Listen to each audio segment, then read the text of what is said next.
Hi everybody, welcome back to the Seesaw and another week of our family meals. So we're starting off this week, Monday night, with a homemade lasagna with some Actifry healthy chips. This lasagna has got 3 layers, so it's got meat, pasta, meat, pasta, meat, pasta, and then a sauce on the top. Now, as you know, I'm trying to eat a bit healthier in the lead up to Christmas. And this is actually nowhere near as bad as it looks. So the meat sauce has loads of vegetables in it. So I made a standard meat sauce with a package of mince. I started out with the usual onion, carrot and celery. Once that was all combined, I added in really just some vegetables that I had in the vegetable drawer. So I added a couple of peppers, a red pepper and a green pepper. I added a handful of mushrooms that were left in the bottom of one of the cartons of mushrooms I bought at the weekend. It was probably 3 large mushrooms. I had a courgette in the vegetable drawer, and so I chopped that up and added that in. Some tomato puree, a can of chopped tomatoes, a couple of stock cubes, some Italian seasoning, some garlic, and some Worcestershire sauce, which I always add to this sort of dish. And then I added about 250 ml or so of water. Just let that all cook away for about 20 minutes before laying it up. Now, one of the real challenges with lasagna is the cheese. So if you layer it with a cheese or a white sauce in between the meat layers, and then you add loads of cheese on the top, the calories soon start to pile up. So what I've done is I've tried this many ways. I've tried making a white sauce with quark. So in the States, they don't use a white sauce. They tend to use a ricotta mixture, ricotta cheese, with some egg and some seasoning mixed in to make the layer. So I sort of try to use that concept, but instead of the ricotta, which is quite high in fat, I've used fat-free yogurt. So it's not the Greek yogurt. You could use Greek, but it's just normal fat-free yogurt. And I use one of the large pots, the 500-gram pots. I beat into that 2 eggs and then added in some black pepper and a little bit of seasoning. And I just poured that over the top layer. So once I was done layering the meat and the pasta, I poured the white sauce over the top, and then I sprinkled over it about 125 grams of low-fat cheddar, which I grated up. And so it has that, there's the pan there, it has that really lovely cheesy lasagna look. I baked it for about half an hour in a 200-degree oven.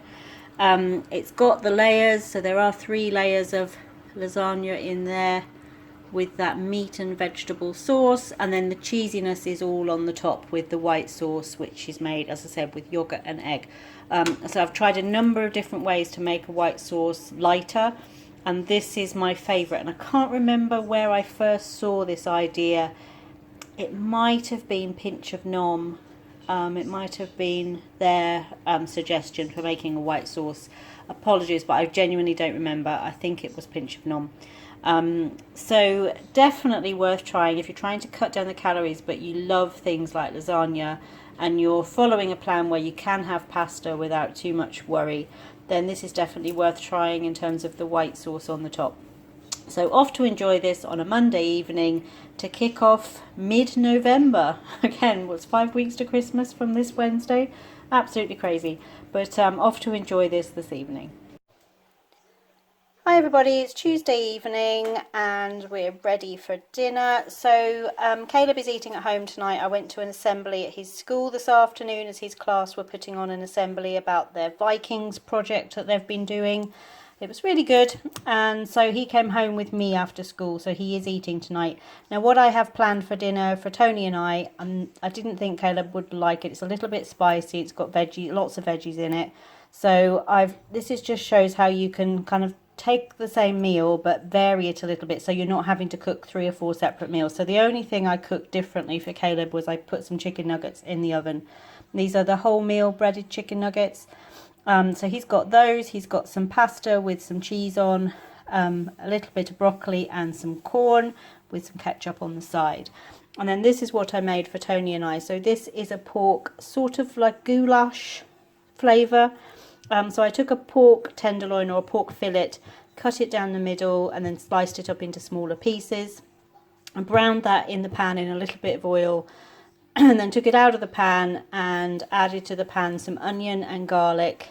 And once that was softened, I added in a tablespoon of smoked paprika, And then I added to that a pint of chicken stock. It's about 500 mils, isn't it? A pint of chicken stock, and stirred that through.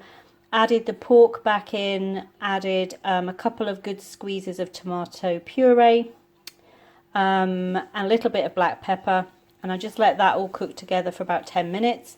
Then I added to that some chopped mushrooms and some chopped red peppers, and let it cook for about another 5 or 6 minutes until the mushrooms and peppers were cooked through. And then I've just combined that with the rest of the pasta to make a nice kind of goulash pasta dish. And then I've got a little bit of corn and the rest of the broccoli on mine. Tony's having the same as me. So we're off to enjoy our Tuesday night dinner. Hi everybody, so it's Wednesday evening. We've been at football practice tonight, and I've just made up this quick chicken curry when we've come in. So this is sort of a go-to curry sauce mixture for me, and I've got chicken, some roasted peppers and onions, and some spinach in there. So I start out with a splash of oil, a chopped up onion, some garlic and ginger, and then to that I add, this is my core kind of seasoning for curry, so some smoked paprika, some curry powder, and I just have different ones in at any given time. This is quite a spicy one. A little bit of turmeric to give it some colour, and a little bit of garam masala to add to the curry flavours. So add those spices in. Added a can of chopped tomatoes, a crumbled up stock cube, I used a chicken one, and about 300 to 400 mils of boiling water. Just bring that to a boil, let it cook away. I covered the pan and just let it cook for about 20 minutes. Then I used my stick blender to blend that up into a nice curry sauce. And then to that I added some chopped chicken breast, so I've kept it, you can see, quite chunky pieces of chicken, and some red peppers and some onions that I'd roasted in the oven while the sauce was cooking. So just put some chopped chunks of red pepper, some onion that I just cut into kind of wedges, drizzled that with a tiny bit of oil, and just roasted that for 10-15 minutes in the oven until they started to release some of their flavour. So this has got roasted peppers and onions and chicken. Cooked that all together for about another 15 minutes, covered while the chicken cooked through, so I checked that the chicken was cooked. And then I added a handful of spinach into it, just while I heated up the rice. So I've gone the simple option for rice tonight. We've got this, which is the Uncle Ben's vegetable pilau rice, the microwave pouches. So I've got that for simplicity. This has been cooking away for about another 20 minutes or 15 minutes, and then the spinach was added for the last kind of 4 minutes while the rice cooked.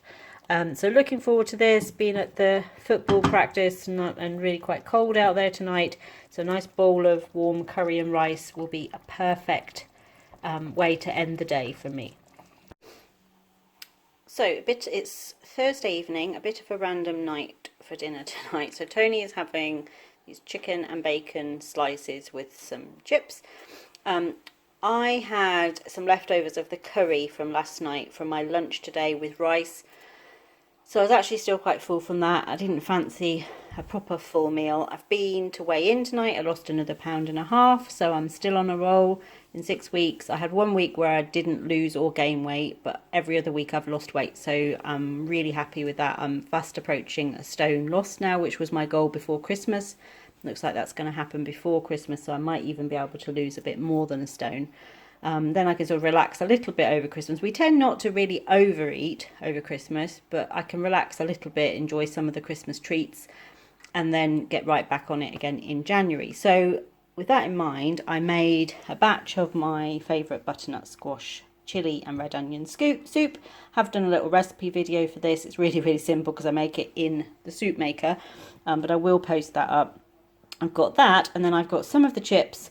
So these are the Active Fryer chips, so healthy chips, with my day's allowance of cheese really on the top. I had milk. I get 2 calcium allowances a day.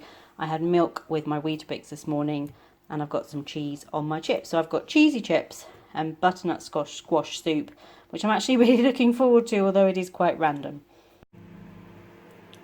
Hi everybody, so it's Friday evening and we've got a real mixed bag of dinner tonight. So Caleb has his best friend over for a sleepover tonight, so they've had a treat. Caleb had scampi and his friend had sausage and chips from the local chip shop. So they've eaten that, they ate that fairly early. Toney has got one of these take and bake pizzas from our local Sainsbury's. These are the ones they make up in store. He's got ham and pineapple pizza. And then I've made myself a crustless quiche. So this is a really simple recipe. It's 5 eggs, a 250 gram tub of quark. You beat that all together until it's smooth, kind of custardy. And you add whatever seasonings you want. So I've added a little chili powder and some mixed herbs. And then in a skillet I just cooked off a few pieces of bacon medallion, some onion, red onion and some mushrooms. Just until they were softened, and I mixed that through the egg mixture along with a handful of light grated cheese. Poured that into the flan dish and then sprinkled the rest of my grated cheese over the top of that, and then baked that in the oven 200 degrees for about 25 to 30 minutes. It puffs up really high because it's mostly egg, and then it just sinks down once you let it cool. But it really is, it's like quiche but without the cream, without the pastry, and it really is tasty. And I'm just heating up some baked beans to have with that, so having a sort of a brinnery type of dinner for me. But yeah, we've all got something different tonight, which is quite unusual for us, but it's Friday night, ready for the weekend, and looking forward to my crustless quiche. Hi everybody, so it's Saturday evening and it's kind of fast food fake away tonight. So the boys have got regular hot dogs, so they've got Cumberland sausage, they've got cheese in there, Caleb's got ketchup on his, and we've got some seasoned homemade fries done in the active fryer. So that's Caleb's. Tony's got the same. And then I've used some of the Linda McCartney rosemary and red onion sausage, and I've used a whole wheat muffin for mine. So instead of having a big chunky bread roll, I've split the muffin in half, and I'm sort of going to eat it like that, almost like a taco kind of eating. I put some ketchup on the bottom of the muffin, I've put some cheese on, I've split a slice of cheese between the two halves, and I've put some onions that are sauteed off in the pan on the top, and I've also got some fries, and then I'm going to have some baked beans with mine as well. So that's our Saturday night fast food fake away. Hi everybody, so it's Sunday evening. As a change from our usual Sunday roast, we've got barbecue chicken tonight. So with it being Christmas period coming, there's a few meals out, extra roast dinners, so I just felt like something different. So this is Caleb's. He's got 2 of the boneless skinless chicken thighs. They've just been cooked in regular barbecue sauce. He's got mashed potatoes. We haven't had mash for ages, and I just, again, felt like having that today. Then he's got some broccoli, some peas, and a couple of green beans. And then this is mine. I've got the same 2 chicken thigh fillets, just a few more veggies, and some mashed potato. And mine and Tony's has been done in this Levi Roots Reggae, this kind of spicy barbecue sauce. And I will have a little bit more of that on the side with the chicken. So a bit of a change for Sunday dinner. I cooked the chicken fillets, the thigh fillets, in the skillet for about 2 minutes each side just to start them cooking, and then I just put them into the oven and let them finish cooking while the potatoes and the veg were doing. So quite a simple supper as compared to a roast dinner where you've got loads of stuff and you have to cook for a long time. So off to enjoy this on a Sunday evening.